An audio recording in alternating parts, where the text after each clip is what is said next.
It was just another night. I was a teenager, and that night I was tasked with looking after my younger cousin while our parents went out for a few hours of leisure. My mum and aunt had gone shopping, while my dad and uncle were at the movies, leaving the house quiet, almost too quiet. The house was typical of a calm suburb, with its old furniture and long corridors. The clock on the living room wall showed just past 9 at night, and the atmosphere was comfortably familiar. We were on the couch, watching a cartoon that my cousin loved, as the silence of the night began to settle around the house. Despite everything seeming normal, something inside me was restless. It was as if a shadow was creeping around the corners of my mind, whispering that something was out of place. I tried to ignore it, but the feeling wouldn't go away. It was a discomfort, a tension in the air that I couldn't explain, as if the house was trying to warn me of something. I looked at my cousin, who was laughing carelessly at the screen, oblivious to my growing anxiety. He was just a child, innocent and vulnerable, and at that moment, the weight of the responsibility to protect him fell on me like a cold wave. The sound of the cartoon seemed distant, muffled by the worry that was beginning to take over me. Something was wrong, but I still couldn't identify what it was. I decided I was just being paranoid, maybe tired, but even so, my body acted on instinct. I got up slowly, trying not to alarm my cousin, and walked to the back door. I locked it, making sure it was securely closed, and returned to the living room. But the feeling that something was very, very wrong wouldn't leave me. When I passed through the kitchen, it was as if the air around me became heavier. I was about to discover that this feeling was not just a product of my imagination. Something or someone was about to turn that ordinary night into a nightmare I would never forget. As unease grew in my chest, I decided I needed to check the doors of the house. Perhaps by confirming that everything was locked, I could calm the disturbing feeling that tormented me. I got up slowly, being careful not to alarm my cousin, who continued absorbed in the television, laughing at the animated characters' antics. I walked down the hallway towards the back door, the same one I had locked a few minutes before. Something told me I needed to check again, as if part of me knew something was about to happen. When I reached the kitchen, a movement in the corner of my eye caught my attention. I stopped immediately, my heart pounding in my chest. Looking at the kitchen window, my eyes widened as I saw a man standing there, outside, in the garden. He was completely still, just watching me. His appearance was alarming. Dirty and torn clothes, disheveled hair, and a thick beard that barely allowed me to see his expression. But his eyes were fixed on my cousin, who was sitting innocently in the living room. A shiver ran down my spine, and a wave of instant protection washed over me. I knew I couldn't let that man know I had seen him. If he realized I was aware of his presence, things could quickly get worse. I took a deep breath, trying to stay calm and think of a way to get my cousin out of that room, away from the stranger's gaze. With a calmness I didn't know I had, I walked back to the living room and, with a smile that masked the panic inside me, told my cousin it was time to go to bed. I made up a quick excuse, saying that our parents would be home soon and they wouldn't like to see him up so late. He protested a little, but I insisted, keeping my tone as normal as possible. I held his small hand and led him upstairs, staying calm while my heart pounded in my chest. Every step we took away from that window brought me a little relief, but the threat that loomed outside still haunted me. Reaching the bedroom, I put my cousin in bed, making sure he was safe and comfortable. I turned off the lights and closed the door, but not before taking one last look down the hallway, making sure we were alone. I knew the man was still out there, waiting for something, and at that moment, I realized that the night was far from over. I couldn't just ignore what I had seen. I needed to protect my cousin at all costs, but first, I had to make sure we were locked in safely. With my cousin finally asleep, I knew I had to act. My body was on high alert. Every sound in the house seemed amplified, and my mind wouldn't stop racing. The image of that man at the window was still burned into my eyes, and the feeling of danger was palpable. The first thing I did was to ensure that all the doors and windows on the upper floor were locked. I was meticulous, checking each lock, each latch 2-3 times. The slightest slip could be costly, and I wasn't willing to take any risks. But I knew that just locking the doors wouldn't be enough. I needed something to defend myself in case the worst happened. I descended the stairs in silence, each step creaking ominously beneath my feet. I went to the kitchen, where my mother kept the kitchen utensils. I carefully opened the drawer and took out the meat mallet, the heaviest I could find. The cold metal in my hand gave me a minimal sense of security, but also a terrible sense of responsibility. I never imagined that I might need to use a weapon to protect someone, but there I was, holding that mallet as if my life depended on it. Leaving the kitchen, I returned to the window where I had seen the man before. My heart raced when I realized he was no longer there. His absence was as disturbing as his presence. He could be anywhere now, and that uncertainty made me tremble with fear. However, there was no time for panic. I needed to keep a cool head. I checked the doors and windows on the lower floor, making sure everything was locked. I even locked the interior doors, creating barriers that, while perhaps useless against a determined intruder, gave me some sense of control. After patrolling the house, I returned to my cousin's room, my final refuge. I knelt beside his bed, watching his serene face, so oblivious to what was happening. The fear inside me was suffocating, but at the same time, it gave me unexpected strength. I knew I had to protect that boy, no matter the cost. Any sound, any abnormal movement, and I was ready to act. I picked up the phone and with trembling hands called the police. My voice, although low, carried the weight of dread as I explained the situation. They assured me they were on their way, but it would take at least half an hour to get there. And my father and uncle, who were also alerted, were at least 45 minutes away. Time seemed to drag as I waited, each second stretching out like an eternity. I sat on the floor, leaning against the door, with the meat mallet firmly gripped. Every noise, every creak of the house put me on high alert. I knew that man was out there, and all that was left was to wait and be prepared for the confrontation that I feared, but knew might be inevitable. I was alone, but determined to protect my cousin at all costs. The house, once a place of comfort, had now become a potential battlefield, and I, a teenager, was the only one standing between danger and the safety of an innocent. The silence of the house was deafening. Every second seemed to drag, and the weight of fear pressed on my chest like an invisible hand. I sat on the floor, leaning against the bedroom door, gripping the meat mallet so hard my fingers ached. My ears were alert to any sound. Every creak of the house made my heart skip a beat.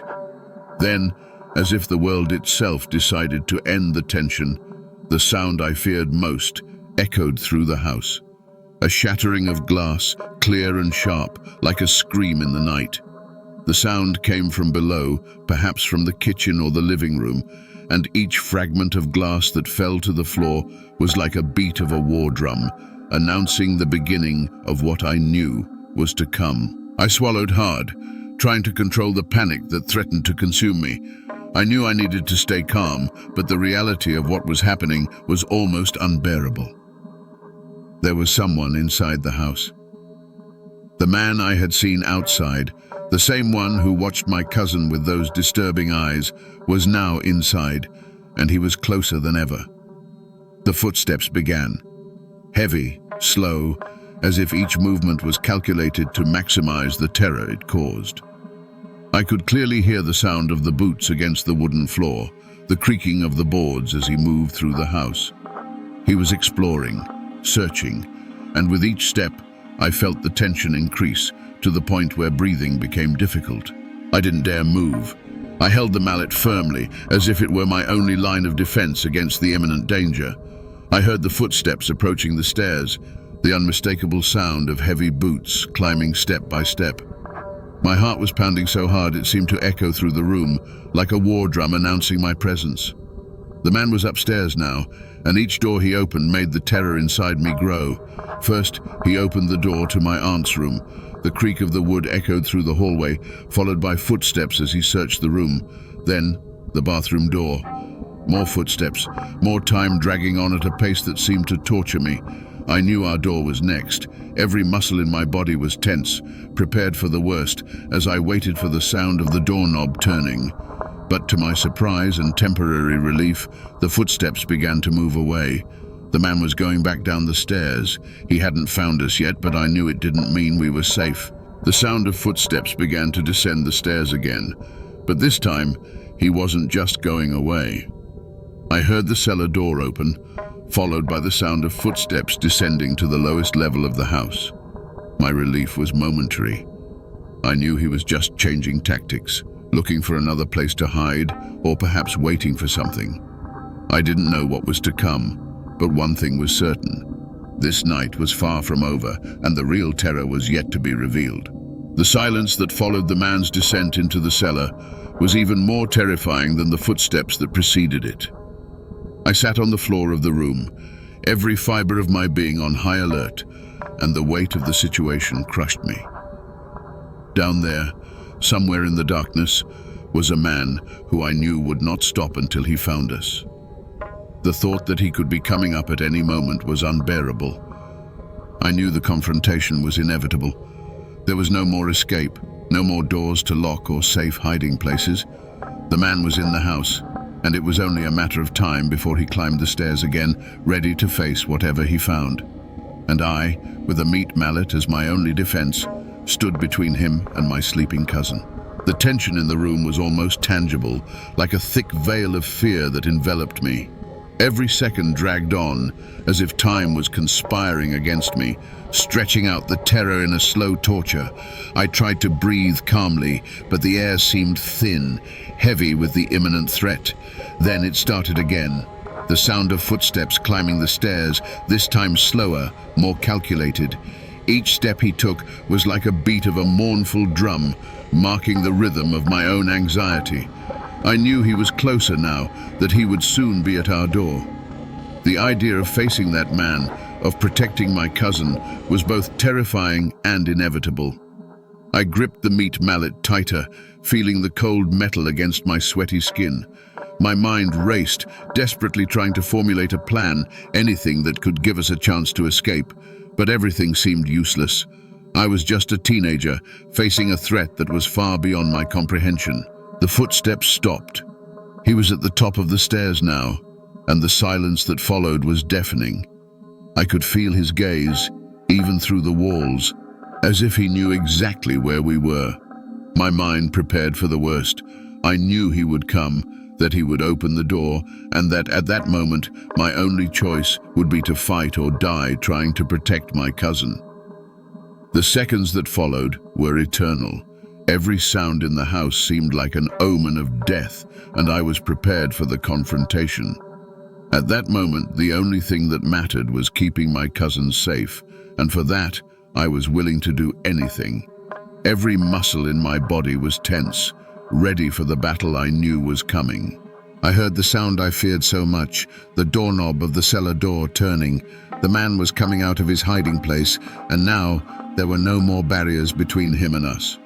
I was ready. The fear, the tension, all transformed into a fierce determination. He might be coming up, but I was waiting. I knew that soon it would just be me, him, and the fight for survival. The heavy footsteps of the man continued to echo through the house, getting closer and closer. I was ready for what seemed like an inevitable confrontation. Every nerve in my body was on high alert, and fear had transformed into a relentless determination to protect my cousin at all costs. I gripped the mallet tightly, knowing that at any moment the door could open and the fight for our survival would begin. It was then that, in the midst of this whirlwind of emotions, I heard something I hadn't expected, the unmistakable sound of sirens in the distance. The noise cut through the silence of the night like a ray of hope, and for a brief moment, the tension that dominated the air dissipated. The police were coming. I didn't have much time to think, but the sound of the sirens approaching rapidly brought indescribable relief. Still, the danger hadn't passed. The man was now at the bottom of the stairs, and I knew he was about to make his move. But instead of continuing to climb, he stopped. The sound of the sirens probably alerted him too, and for a moment, everything was quiet. Then, as if in response to my greatest fear, I heard the sound of doors being forced open and rapid footsteps inside the house. The police had arrived, and they were wasting no time. The house, which had previously seemed like a prison, was now full of movement and authoritative voices. They were going straight to the cellar, and what followed was a controlled chaos. Orders being shouted, the sound of struggle, and finally, silence. I didn't move. I stayed there, leaning against the door, holding the mallet as if it were my last line of defense, until a voice from the other side called my name, saying that everything was safe. Only then did the tension inside me begin to subside, and the tears I didn't even know I was holding began to fall. When I went downstairs, trembling, I saw the police handcuffing the man. He was defeated, almost inert, with an empty look in his eyes that made my stomach turn. Later, I was informed that he was an escapee from a psychiatric hospital in a distant province. He had escaped a few days earlier and had been wandering the area ever since, aimlessly, until he found our neighborhood on that fateful night. The feeling of relief that washed over me was overwhelming, but it was mixed with something else, a deep realization of how close I had been to a true nightmare. The idea that, by a hair's breadth, my cousin and I could have been victims of that man haunted me. Even with the police in the house, my body was still on high alert, the fear and adrenaline still pulsing. But looking at my cousin, still asleep and safe, I knew I had done everything I could. What happened that night changed something inside of me. The innocence of thinking that the world was safe was replaced by a new perception that danger could be anywhere, even on an ordinary night. It was a morning like any other. The sun had barely risen, and the fresh country breeze carried with it the scent of damp earth and freshly brewed coffee. The protagonist, taking advantage of the typical calm of his rural home, sat on the back porch with his mug of coffee. The view that stretched out before him was one of tranquility. Tall trees formed a dense line in the distance, and the birdsong filled the silence. As he took a sip of coffee, something out of the ordinary caught his attention. Among the trees, a figure appeared. It was a man. Unkempt, with dirty clothes and a lost look, the stranger stood out in that peaceful setting. The protagonist frowned, trying to understand what he was seeing. Before he could process it, the man began to run towards the house. The protagonist's heart raced. What had initially seemed like a morning stroll was now turning into a panicked race. The man ran in a straight line, his heavy footsteps kicking up dust in his path. Something about his posture, the way his eyes were fixed on the house, conveyed a sense of impending danger. In a second, the tranquility of the morning was replaced by the instinct of survival. The protagonist jumped up, knocking over the mug, and ran inside the house, slamming the door behind him. As soon as he closed the door, the protagonist rushed to lock all the entrances to the house. His hands trembled as he turned the keys in the locks and checked each window. The sense of urgency was intense, and panic grew with every second. He knew he needed to act fast. With all the doors and windows locked, he grabbed the phone and called the police. The voice on the other end of the line seemed distant as he described the strange man who was running towards his house. "He seems dangerous. He's coming here," were some of the words he managed to say before being instructed to stay safe and wait for the officers to arrive. But as he waited, something began to bother him. There was an odd silence in the house and a feeling that something wasn't right. He realized that the man might already be inside the house, perhaps for longer than he imagined. The thought sent chills down his spine. Every sound seemed amplified, every creak of wood, every squeak of the floor. Determined not to be caught off guard, the protagonist went to where he kept his personal defense weapon. He grabbed the revolver, checked the cylinder, and loaded it with non-lethal projectiles, hoping it would be enough to deter any threat. He tried to remain calm, but the fear was clearly present. He knew he needed to be prepared for the worst as the minutes passed slowly, each one more agonizing than the last. Weapon in hand, the protagonist decided to search the house, starting with the basement, a place he rarely went.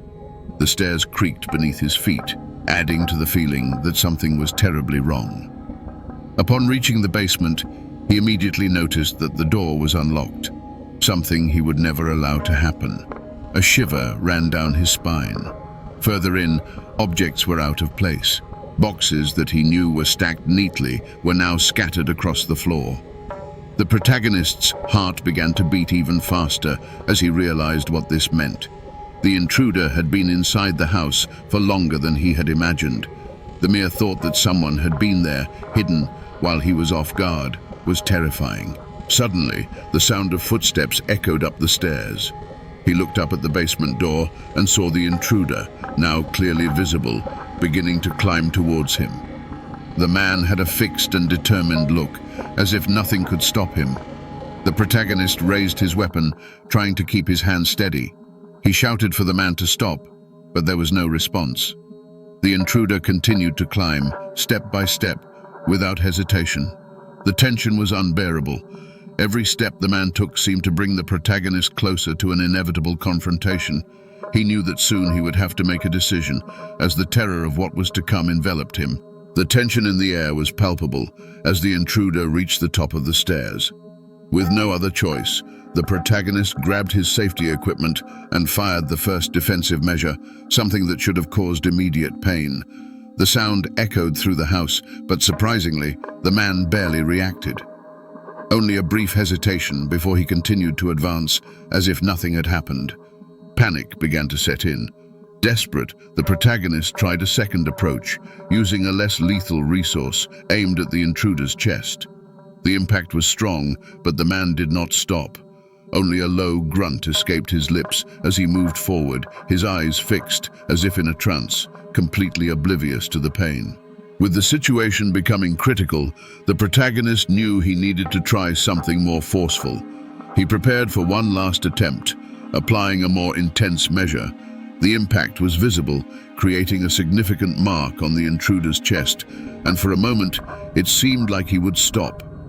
But, to the protagonist's horror, the man continued to advance, even with clear signs of injury.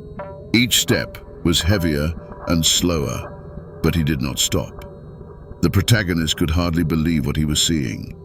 The intruder seemed driven by a force beyond comprehension, an insane determination that ignored any notion of pain or injury. Even with severe injuries, the intruder continued to move, determined to reach the protagonist. When he finally did, the situation turned into a brutal, hand-to-hand struggle. The intruder, using his brute strength, managed to knock the protagonist to the ground, and the two fell to the floor, rolling around in a desperate battle. The protagonist fought with all his might, but the intruder seemed driven by a dark and relentless energy. Every move was a desperate attempt to survive, while the invader, even wounded, showed no signs of giving up. The tension was palpable, and fear gripped the protagonist, who knew his life was hanging by a thread. However, time and injury began to take their toll. The intruder, weakened, lost his strength. In one final effort, he collapsed on top of the protagonist, and there, in a moment of agonizing silence, his life ebbed away. The weight of the lifeless body pressing down on the protagonist was overwhelming, both physically and emotionally. Meanwhile, the emergency operator, who had remained on the line, listened to the intense exchange between the two. The recording captured the sounds of the struggle, the protagonist's desperate words, and finally, the sound that indicated the end of the confrontation. Help was on the way, but for the protagonist, those moments of waiting felt like an eternity, a memory that would forever be etched in his mind. The police arrived quickly, but to the protagonist, every second had felt like an eternity. When the officers entered the house, they found him in a state of shock, still pinned beneath the weight of the intruder's body. Carefully, the officers helped him to his feet, while others began to examine the scene. The situation was surreal, and the protagonist could barely process what had happened. An investigation was immediately launched. The house was inspected, evidence was collected, and the protagonist was taken in for questioning. During the interrogation, he recounted everything that had happened, from the moment he saw the man emerge from the tree line to the final struggle. The police also listened to the recording of the emergency call, which confirmed the protagonist's account. As the investigation progressed, the intruder's identity was revealed. He was an escaped patient from a psychiatric hospital in Baltimore, more than 50 miles away. The discovery was both a relief and a new cause for disturbance for the protagonist. Knowing that the man had traveled such a great distance and had spent the previous night hiding in his basement was something difficult to accept. In time, the protagonist was cleared of any wrongdoing. The authorities concluded that he had acted in self-defense, but the psychological impact of the incident was profound. Even with the case closed, the experience left marks that he knew he would carry with him for the rest of his life. The thought that the intruder had been so close, sleeping under the same roof, continued to haunt him. What had begun as a peaceful morning had turned into a nightmare he would never forget. I used to live in a classic duplex with two very distinct levels.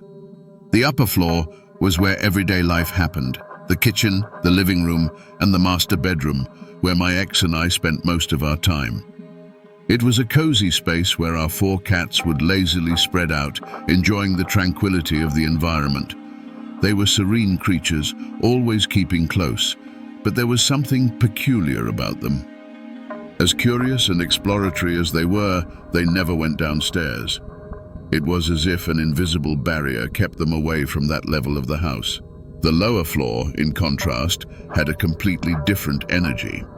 It was where the guest room was located, which we used as an office and exercise room, as well as a small laundry room. No matter how hard I tried to rationalize it, I always felt a strange sense of unease when I was in that space. It wasn't the kind of fear that paralyzes, but something more subtle, a constant restlessness, as if the air there was denser, heavier. The windows, which were at street level, allowed light to enter, but this did not dispel the feeling that I was being watched, especially when I was alone. What made everything even stranger was the behavior of our dog, a black Labrador, who was normally playful and friendly. He categorically refused to go downstairs. When we tried to take him there, he would freeze, growling softly, the hair on his neck standing on end, as if he were sensing something we couldn't see. It was as if that space represented something dangerous to him, something that we, humans, were unable to detect. No matter how hard I tried to ignore it, that feeling of being watched never left me completely. Every time I needed to go downstairs, whether to exercise or simply do laundry, I felt a pang of anxiety that was difficult to explain. It was as if the house, or something in it, was always watching, always aware of my presence. From the beginning, there was something strange about the lower floor of the house. I couldn't quite put my finger on it, but the animal's reaction was the first clue that something wasn't right. Our 4 cats, who were normally curious and exploratory, refused to go downstairs. They wouldn't even get near the stairs leading to the lower level, preferring to stay upstairs where they felt safe. It was as if there was something down there that they knew they should avoid. Our black Labrador, on the other hand, showed an even more intense aversion. Whenever we tried to take him downstairs, he would resist, refusing to take even one step towards the stairs. He would keep his distance, as if the mere thought of going down was dangerous. I didn't like going down either, but daily chores forced me to go there from time to time. Whether it was to do laundry or to spend some time in the makeshift office, whenever I found myself alone in that space, an uncomfortable feeling would begin to set in. It was as if something or someone was watching me. Initially, I tried to rationalize the feeling, attributing it to the presence of the street-level windows. After all, the lower floor was more exposed. and the idea that someone could be outside looking in wasn't completely absurd. However, even when the curtains were closed and I knew that no one could see me, the feeling persisted. It was a difficult feeling to ignore, as if I was always being watched, always under the watchful eye of something I couldn't see. This invisible presence seemed to intensify during moments of silence, when everything around me was quiet and I was focused on my tasks. Sometimes I would stop and look around, trying to find the source of that feeling, but I never saw anything out of the ordinary. Even so, the discomfort didn't diminish.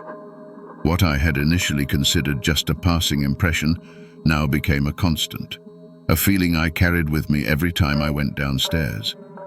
It was as if the house itself was alive, aware of my every move. It all started innocently enough, like any other day. I was in the laundry room, an area on the lower floor that I avoided spending more time in than necessary. On that particular day, I was focused on a simple task: doing laundry. With my headphones on, the music helped to drown out the heavy silence that always seemed to envelop that space. I was immersed in the task, sorting clothes, when suddenly I heard a sound that made me freeze in place. It was a snap, clear and distinct, as if someone had snapped their fingers right next to my ear. It wasn't a distant sound, it wasn't background noise. It was close, almost intimate, as if someone was right beside me trying to get my attention. Instinctively, I turned to look, expecting to see someone there, but there was no one. I was alone in the laundry room, and the sound, so real and so close, made no sense. For a moment, I stood there, my eyes scanning the room around me, looking for any sign of movement, anything that could explain what had just happened. But the lower floor was as empty as ever. Nothing was moving. Nothing seemed out of the ordinary. The only sound that remained was the soft hum of the washing machine. My heart raced, but I tried to rationalize what had happened. Maybe it was just my imagination playing tricks on me. Maybe it was the discomfort I already felt on that floor, combined with the music in my headphones that had created the illusion of a sound that wasn't really there. I convinced myself that that was it, a combination of factors, nothing more. But deep down, something told me that that sound hadn't been imagined, that there was something more going on there. Even so, I shook my head, returned to focusing on the task, and finished what I was doing as quickly as possible, feeling a genuine relief when I could finally leave that floor and return to the comfort of the upper level. It was a peaceful day, and the house was especially quiet. My ex-partner had gone to visit family in a nearby town, taking half of our animals with him. With the house to myself and the other 2 cats, I decided to take advantage of the time to do some things I usually put off. One of those chores was printing some coupons, something I still did back in the days when smartphones weren't so common. I went downstairs, feeling that usual discomfort, but trying to ignore it. I turned on the computer in my makeshift little office and started the simple task of searching for and printing the coupons. Everything was calm, almost relaxing, until the silence was interrupted by a sound that immediately made me stop what I was doing. I heard the front door unlock, then open and close, and soon after, footsteps on the stairs. The sounds were unmistakable, so familiar that for a moment I felt a sense of relief. Ah, he's back early, I thought, certain that my ex was back with the dog and the cats. Automatically, I called out to him, expecting to hear his reply and the sound of the animals running around the house, but the answer didn't come. I stood still, waiting for some sign that he was up there, but all I got in return was absolute silence. Something seemed wrong. I got up and went to the bottom of the stairs leading to the upper floor, expecting to see him there, but the stairs were empty. No one was there. Confusion washed over me as I slowly climbed the stairs, my heart starting to beat faster with each step. When I reached the top, I looked around and saw that the house was exactly as I had left it, empty and strangely quiet. There was no sign of movement, neither inside nor outside. I went to the front window and looked outside, expecting to see the car parked in the driveway or maybe on the street. But there was nothing. Not a car, not a living soul nearby. Even the neighbors, who were usually home at that time, seemed to have vanished. It was at that moment that the confusion gave way to fear. Something was terribly wrong. I knew I had heard the door and the footsteps, but now it was clear that there was no one there to make them. I went back inside, and every sound in the house, the creaking of the floor, the distant hum of appliances, seemed amplified by my growing nervousness. The feeling of being watched, which I had so often ignored, now seemed more real than ever, turning the silence of the house into something oppressive, almost suffocating. The fear that started as a sense of unease was now turning into something much more intense, almost tangible. I was on high alert. Every little sound in the house seemed fraught with hidden intentions. The silence, which had previously been merely annoying, was now suffocating, almost as if the house itself was waiting to reveal something I didn't want to see. I began to question my own sanity. Was all of that happening only in my head? Maybe it was the isolation, the silence, or even the fact of being alone that was playing tricks on me. But at the same time, what I heard was too real to be just a figment of my imagination. I decided I needed some confirmation, some connection to reality that could calm me down. I picked up the phone and called my ex-partner, who was still in the neighboring city. When he answered, his voice was carefree, but it soon changed tone when I started telling him what had happened. I explained about the sounds, the door opening, the footsteps, and how I was sure he had returned home, but there was no one there. Upon hearing my account, he was visibly disturbed. I could feel the tension in his voice, even over the phone. He tried to calm me down, but I could tell he was as confused as I was. After a pause, he suggested something that made sense at the time. "Next time I go out, he'll leave the dog with you." The idea was simple, but comforting. Our black Labrador had always shown a strange sensitivity to the lower floor of the house. Maybe he could sense something we couldn't, something that was there, but invisible to our eyes. The dog's presence would give me a sense of security that at that moment seemed desperately needed. As I agreed with the suggestion, part of me wondered what exactly he was suggesting the dog would protect against. I knew that this decision wouldn't eliminate the discomfort I felt, but at least it would give me the company of someone, or something, who seemed to understand what was wrong with that house, even if I was still trying to understand. After hanging up the phone, I stood there, listening to the silence of the house, now laden with a weight that wasn't there before. I knew something was happening, something that went beyond what I could explain. And even with the plan to leave the dog at home in the future, the feeling that the house was watching my every move only grew. After everything that happened, I began to reflect on every detail of those strange days. I had never experienced anything like that before. I've never had auditory hallucinations, and the sound of fingers snapping, footsteps on the stairs, the door opening and closing, it was all so real that it's hard to believe it was just something in my head. Even now, after so long, the memory of those events still gives me goosebumps. What disturbs me the most is the uncertainty. As much as I try to rationalize, telling myself that it might have been a game of my imagination, I can't fully convince myself. There was something about those moments that just doesn't fit with a logical explanation. The way the animals reacted, the persistent feeling of being watched, the clarity of the sounds, all of this suggests that something else was at play. I grew up in a small town in rural Ohio where everyone knew everyone. It was the kind of place where you could leave your door unlocked without fear, but it was also the kind of place where the silence of the night could become deafening. In that almost deserted setting, my older brother and I were home alone that night, something that, until then, seemed like just another ordinary routine. My brother was grounded for a reason I can't remember now. Something silly, no doubt, but enough for our parents to take extreme measures. They locked both the home phone and his cell phone in my dad's gun safe. Neither of us had the combination, which meant we were completely isolated, with no way to communicate with the outside world.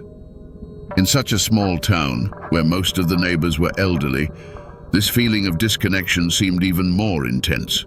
As we waited for our parents to return from visiting my great-grandmother at my grandparents' house just down the street, we tried to distract ourselves. We sat on the couch and turned on the video game, immersing ourselves in a virtual world that at that moment seemed to be the only safe haven. Time passed and hunger started to set in, but all we could do was wait patiently for the sound of the key in the door and the familiar smell of pizza which our parents promised to bring. Little did we know that night was about to turn into something we would never forget. We had been playing games and waiting for our parents for a few hours when we finally heard the sound we had been longing for. Knocks on the front door. My stomach jumped with joy. I thought the pizza had finally arrived. I turned off the controller and ran to the door, with my brother right behind me. The anticipation of satisfying my hunger made me think twice before opening the window curtain on the door to see who was on the other side. But what I saw froze me completely. It wasn't our parents. Instead, there was a man there, someone I had never seen before. He was tall, thin, fair-skinned, with short black hair and a beard. He didn't fit the profile of anyone we knew in that small town, where unfamiliar faces were a rarity. I hesitated, trying to process what was happening. I raised a finger in an automatic gesture of one moment and closed the curtain, hoping he would go away. But instead, the sound of the knocks began to increase, becoming more insistent, more aggressive. In seconds, the knocks turned into violent pounding, and the sound of the doorknob being turned and shaken began to echo through the house. My heart raced. I felt adrenaline coursing through my body as I turned to look at my brother. His eyes were wide, reflecting the same terror I felt. Without saying a word, he grabbed my hand and pulled me into the kitchen, where he tried to grab a knife to defend ourselves. What had been a moment of hunger and boredom quickly turned into pure terror. Something was very wrong, and now it was just the two of us against the unknown on the other side of the door. We ran to the kitchen, where my brother, always the more protective one, started looking for something to defend ourselves with. He grabbed a knife from the knife block, but in his nervousness, the blade broke in his hand. With a look of despair, he dropped the handle and grabbed another knife, this time holding it firmly. We hid in the laundry room, which was next to the kitchen, trying to stay silent.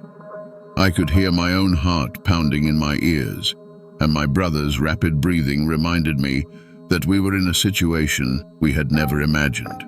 Outside the laundry room, the sound of pounding on the door only increased. It seemed like the intruder was determined to get in, and each new noise made the fear grow even more inside me. The walls of the house, which had seemed safe before, now seemed fragile in the face of that person's insistence. We heard the sound of wood creaking, as if the door was about to give way. My brother gripped the knife tighter, his eyes fixed on the entrance, ready to do whatever it took to protect us. Suddenly, the sound changed. The front door opened, but instead of a violent confrontation, we heard familiar voices. It was our mother calling for us, asking why we were hiding. Still in shock, we came out of our hiding place to find her standing in the kitchen, holding 2 pizza boxes, with a look of confusion and concern on her face. We tried to explain what had happened, about the man at the door, about the fear we felt. But before we could finish, she started laughing, unable to believe we were so scared. She told us that the man was just a mechanic who had stopped to ask about the old car in our driveway, and that he had talked to our dad outside. Everything we had experienced in the last few minutes, the terror we felt, was treated as a misunderstanding.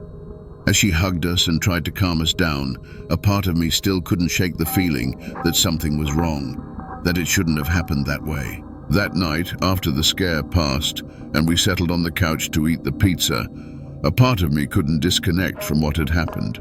My mother laughed at the situation, and my father seemed unconcerned. But I couldn't forget what I felt when that man was at the door. His insistence, The violent banging, the way he tried to get into the house. None of it made sense to me. Why would someone, who supposedly just wanted to talk about an old car, act so aggressively? And why was he knocking on our door so late at night, in a town where most people went to bed early? The more I thought about it, the stranger it all seemed. Even as a child at the time, something inside me knew that situation was not as simple as my parents believed. As the years passed, as I got older, those questions continued to haunt me. I began to realize that what happened that night could have been much worse. What if my parents hadn't arrived when they did? What did that man really want? His behavior wasn't that of someone with good intentions, and it left me restless for a long time. Today, looking back, I still wonder what really happened that night.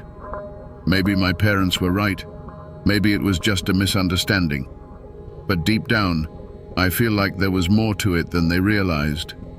Maybe we escaped something really dangerous, something that could have changed our lives forever. And that doubt, that fear that never completely disappeared, makes me wonder, to what extent are we really safe, even on the most ordinary nights?